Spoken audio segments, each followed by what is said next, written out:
Parado en la puerta de nuestro departamento, con la calma de quien cree que acaba de ganar una discusión, Damián dijo, si me hubieras puesto más atención, no habría gastado en ella nuestro dinero. Yo solo dije, ya lo sé.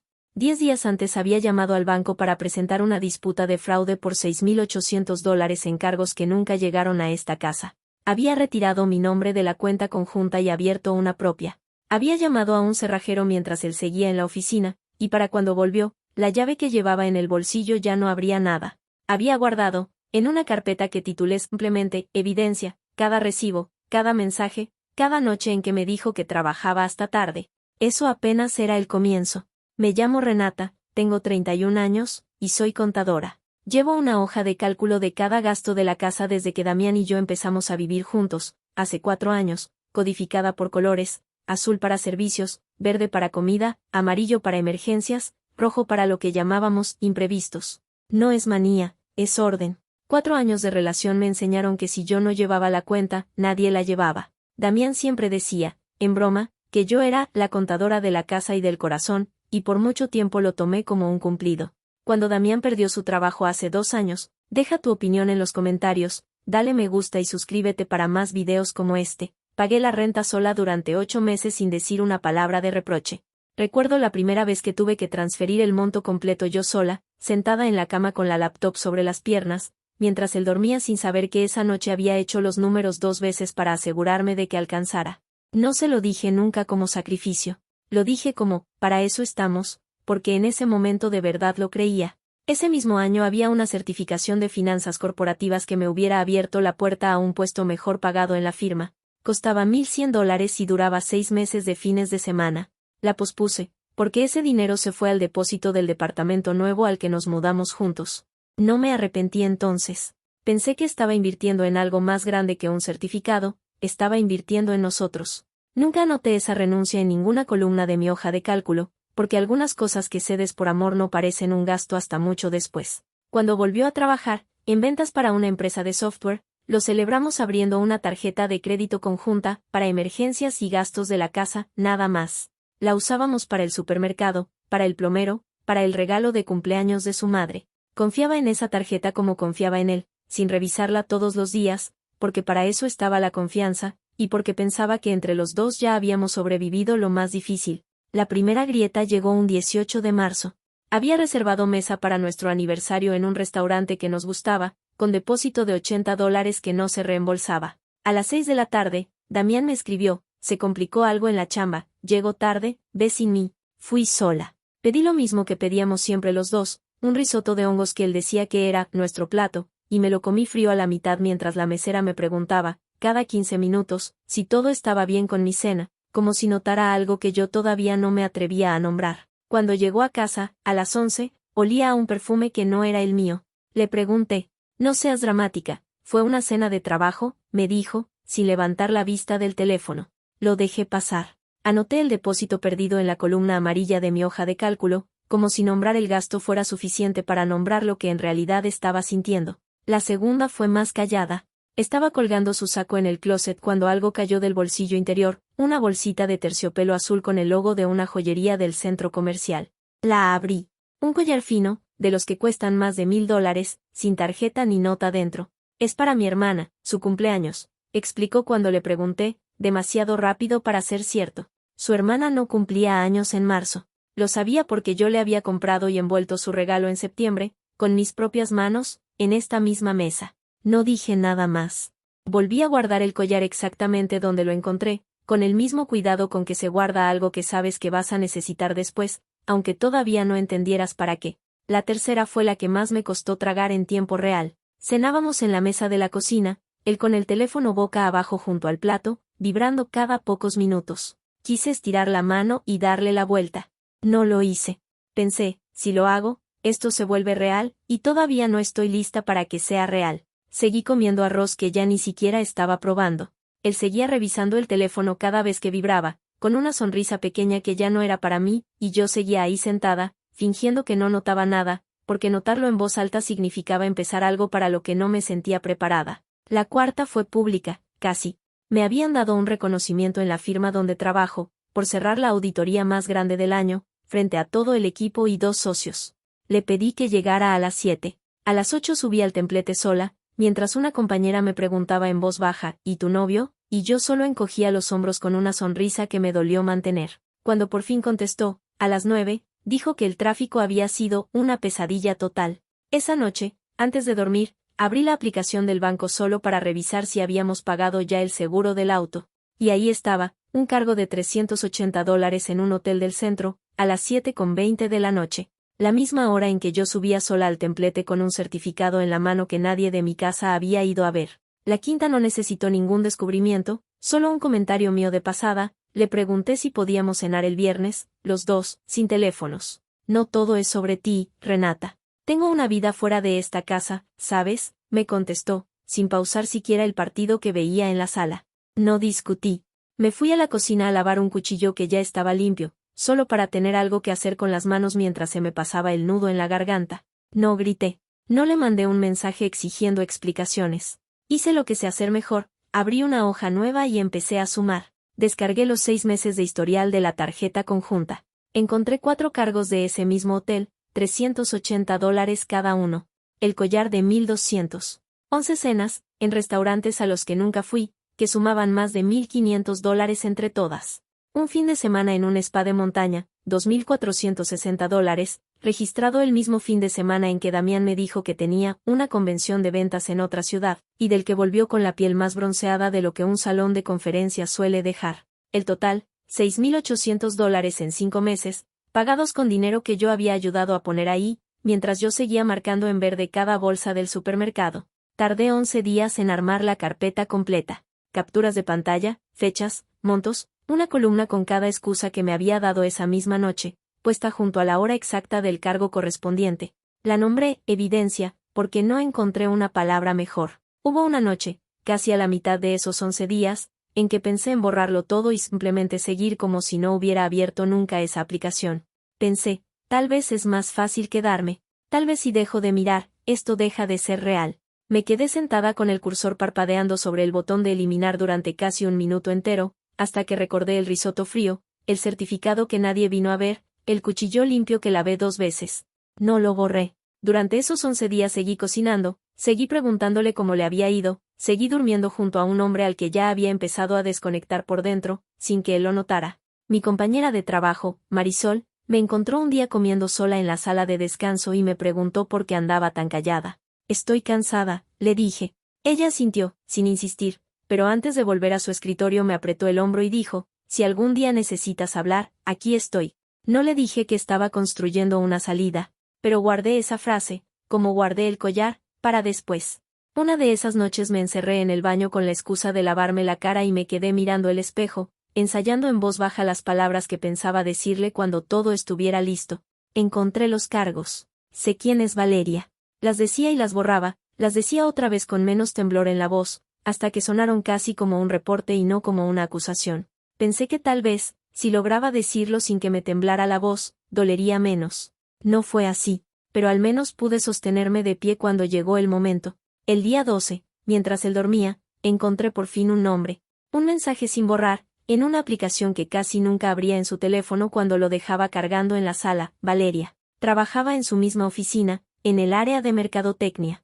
No necesité leer más de 3 mensajes para entender los últimos 5 meses completos. Cerré el teléfono y lo dejé exactamente en el ángulo en que lo había encontrado. No lloré esa noche. Lloré 2 noches después, en la regadera, con el agua tan caliente que me dejó la piel roja, porque ahí nadie podía verme ni oírme, y por primera vez en 11 días no tenía que sostener nada para nadie más que para mí misma. El día 14 llamé al banco. Hay cargos en mi cuenta conjunta que no autoricé, gastados en hoteles y regalos que nunca llegaron a mi casa, le dije al representante. Me preguntó si la cuenta era conjunta, le dije que sí. En ese caso no podemos procesarlo como fraude externo, pero sí podemos abrir una disputa formal por uso indebido y congelar la línea mientras se investiga, me explicó. Acepté de inmediato. En la misma llamada pedí que me retiraran de cualquier autorización futura sobre esa cuenta y que abrieran una tarjeta nueva solo a mi nombre.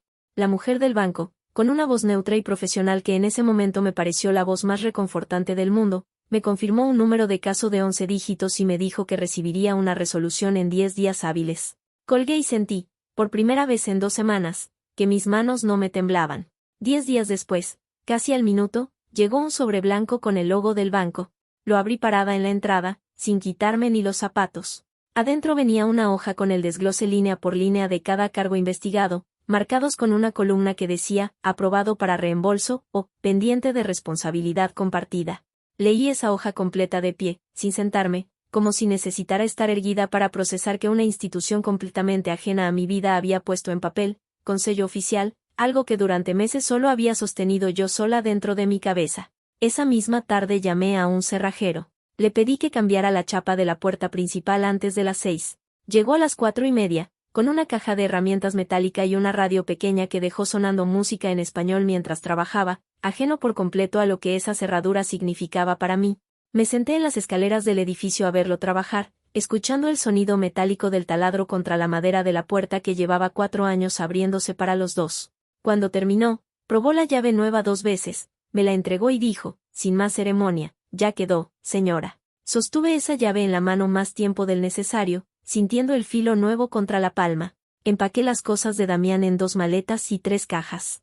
No rompí nada, no escribí ninguna nota cruel encima de las cajas. Solo dejé todo junto a la puerta, con un papel pegado con cinta adhesiva. Tienes 48 horas para pasar por esto.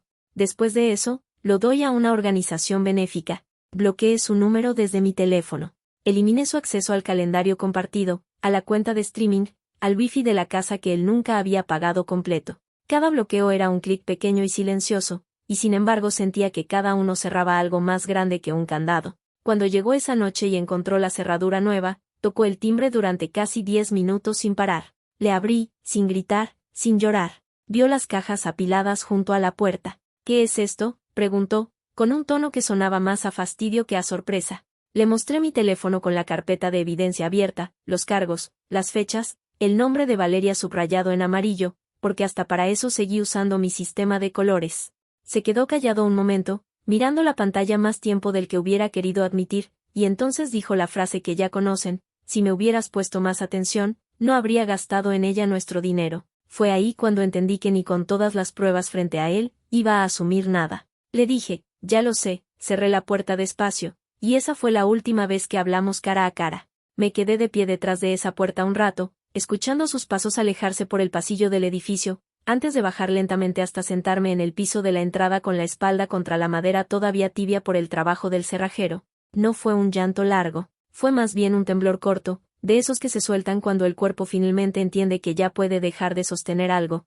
Me levanté unos minutos después, me lavé la cara, y me fui a dormir sola en una cama que, por primera vez en meses, sentí completamente mía. Los días siguientes llegaron 14 llamadas perdidas, mensajes desde números desconocidos que reconocía por el tono, y un correo larguísimo donde explicaba que todo se había salido de control y que nunca quiso lastimarme de verdad. Uno de esos mensajes decía, sé que hice mal, pero también tú dejaste de esforzarte conmigo desde hace meses, eso también cuenta para algo. No respondí ninguno. 2 días después vi, sin buscarlo, que había publicado algo en sus redes. A veces la gente confunde el orden con el amor, y termina sola con sus hojas de cálculo, sin mencionarme por nombre, aunque cualquiera que nos conociera entendería exactamente a quién se refería. El banco resolvió la disputa 9 días después, me devolvieron $4,200 de los 6,800, los que pudieron comprobar como gasto unilateral fuera del uso acordado de la cuenta. El resto quedó registrado como deuda compartida que Damián tendría que cubrir solo, porque para entonces yo ya no era titular de esa tarjeta ni de nada que tuviera su nombre al lado del mío. 2 semanas después me enteré, por una amiga en común que trabaja cerca de su oficina, que Valeria había terminado todo con él casi al mismo tiempo que yo cambié la cerradura. Nunca supe si fue porque se enteró del gasto, de mí, o de algo completamente distinto que no me corresponde adivinar. Esa parte de la historia no me la contaron completa, y honestamente, ya no era mía para completarla. La misma amiga me contó, sin que yo le preguntara, que en la oficina de Damián ya se sabía de la disputa bancaria y del nombre de Valeria circulando entre los comentarios de pasillo, porque los dos trabajaban a 3 escritorios de distancia y la discreción nunca fue su especialidad.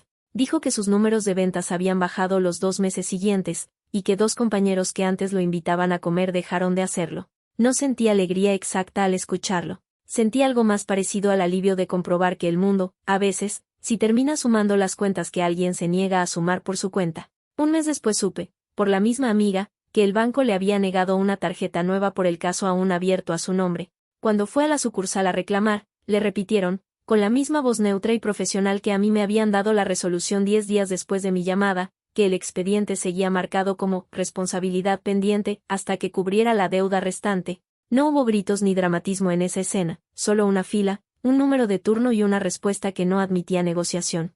A veces la justicia más fría no llega con sirenas, llega con una ventanilla cerrada.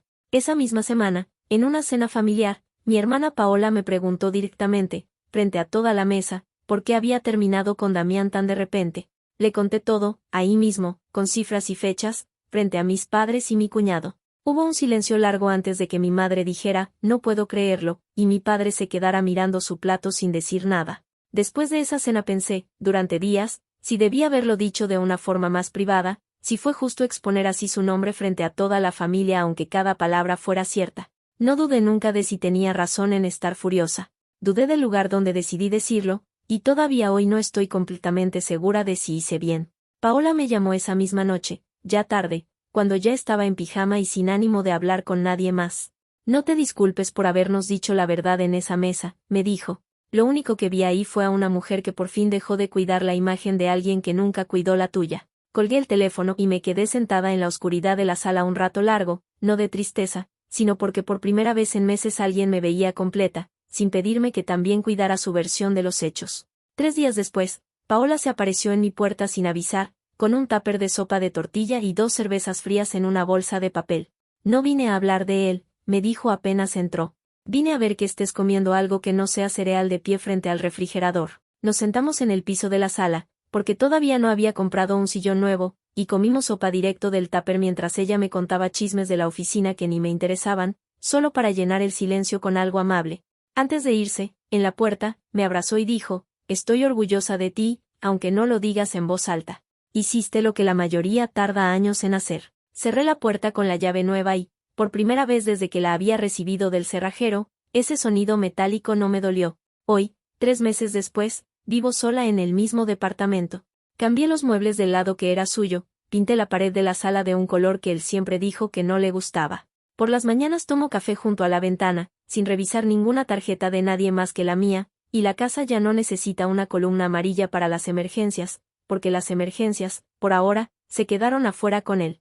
Volví a inscribirme a la certificación que había pospuesto hace 2 años. La primera clase fue un sábado por la mañana, con un café en un termo y una libreta nueva, y mientras tomaba apuntes pensé que esa hora me pertenecía completa, sin tener que repartirla con nadie que no la mereciera. Marisol, mi compañera de la oficina, me invitó a cenar la semana pasada solo para platicar, sin que yo tuviera que explicarle nada primero.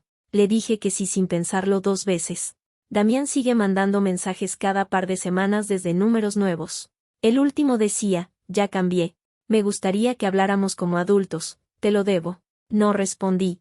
No le debo una conversación a quien gastó mi confianza sin pedir permiso. Así que si estás leyendo esto y eres quien lleva la hoja de cálculo, quien cubre la renta cuando nadie más puede, quien confía porque cree que el amor no debería necesitar auditoría, puedes amar con los ojos abiertos. Confiar no es lo mismo que dejar de mirar. Y cuando alguien gasta tu confianza sin pedir permiso, tienes todo el derecho de dejarla en la calle.